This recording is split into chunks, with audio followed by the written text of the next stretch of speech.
Hello guys, welcome to my new vlog. তো আজকের আমি এসে গেছি পূর্ব মেদিনীপুর জেলার বিভীষণপুর গ্রামে। তো এইখানে সব মাটির শিল্প তৈরি হয়, মাটির নানা রকম জিনিস, ঘট গাড়ু কলসি অনেক কিছু তৈরি হয়। তো তোমাদেরকে এখনই দেখাবো। তো ভালো লাগবে ভিডিওটি, দেখতে থাকো কন্টিনিউ।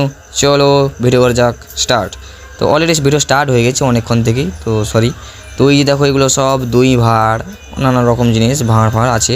তো এই যে দেখো, এখানে পোড়ানো হয়। তো চারদিকে দেখো মাটি গাঁড়ি আর মাটি গাঁড়ি, দেখছো। তো আমরা এইখানে আনতে এসেই ভিডিও স্টার্ট করে দিই, তোমাদেরকে একবার দেখাবো। তো এইগুলো কেমনভাবে কীভাবে তৈরি করে, তো এইগুলো আমাদের এখন প্যাকেজিং চলছে। তো এগুলো আমাদের বাড়ির পুজোর জন্য নিতে এসেছি বিভীষণপুর গ্রামে।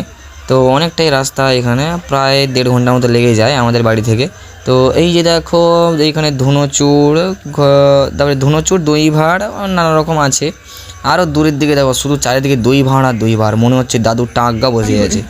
হ্যাঁ, কী বলবো, আমার তো হাসি পাচ্ছে এগুলো দেখে। রোদ লাগছে, চকচক করছে, পুরো দাদুর টাঁকের মতন ভাঁড় হয়েছে চিকেন। আচ্ছা, যাই হোক। তো এইগুলো সব দই ভাঁড় আর এইগুলো ধুনোচুর। দেখো কতগুলো পুরো মেলার মতো হয়ে গেছে একদম। তো এইগুলো মাটি গাঁড়ি। এই দিকে দেখো সব ঘট আছে, গাড়ু আছে, অনেক রকম জিনিস আছে। তো এই যে দেখো, এইখানে এইগুলো পোড়ানো হয়, দেখো পোড়ানো হচ্ছে এখন। তো এইগুলো পরে পোড়ানো হবে, এখন কাঁচা আছে, এখন রোদে শুকনো হচ্ছে। তো তার জন্য এখন এই যে দেখো লক্ষ্মীঘট। আচ্ছা, লক্ষ্মীঘট একটা নিয়ে নিতে হবে, কারণ পয়সা জমাতে হবে। 2024-এ তো একদম বেকার আছি, 2025-এ নয় টাকা জমাতে হবে, এগুলো নিয়ে যেতে হবে একটা দুটা। একটা কথা ভাবতেছি, মানুষে কি এতই দই খায়? খালি শুধু দই ভাঁড় আর দই ভাঁড় চারিদিকে। তো চলো, এত সব জেনে লাভ নেই, চলো এবার আমরা এইগুলো কীভাবে তৈরি হয় দেখে নেব।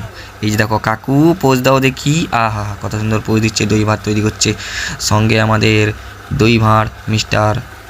যাই হোক, বাদ দাও। চলো এবার ব্যাক ক্যামেরায় দেখালো। ব্যাক ক্যামেরায় এবার দেখতে পাচ্ছি আমরা কুই তো সুন্দরভাবে তৈরি করতেছে।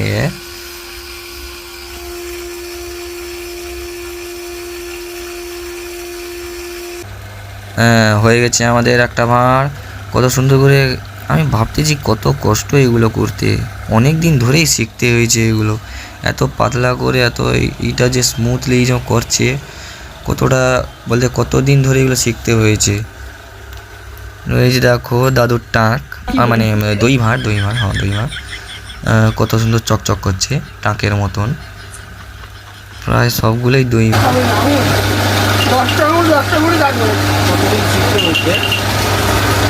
তো আমরা এখনই কাকুকে জিজ্ঞাসা করছিলাম এটা কতদিন লাগছে শিখতে, আর আমাদেরকে বলছে প্রায় ছোটোবেলায় থেকে করছে বলছে আমাদেরকে।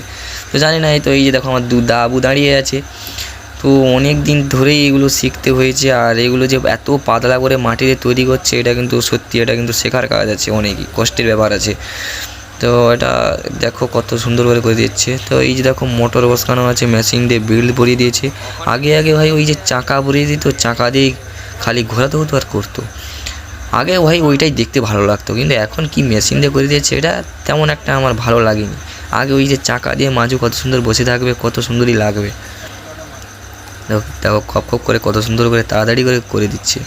বন্ধুরা, এখনও বাইরে চলে যাবো। তো তোমরা দেখলে মাটি দিয়ে কত সুন্দরভাবে জিনিসগুলো তৈরি করছে, তো অনেক কষ্টেরই ব্যাপার। তো ভিডিওটা ভালো লেগে থাকলে একটা লাইক করে দেও, আর চ্যানেলে যে নতুন এসেছো একটা সাবস্ক্রাইব করে দিও। তো এখনকার মতো টাটা, বাই বাই।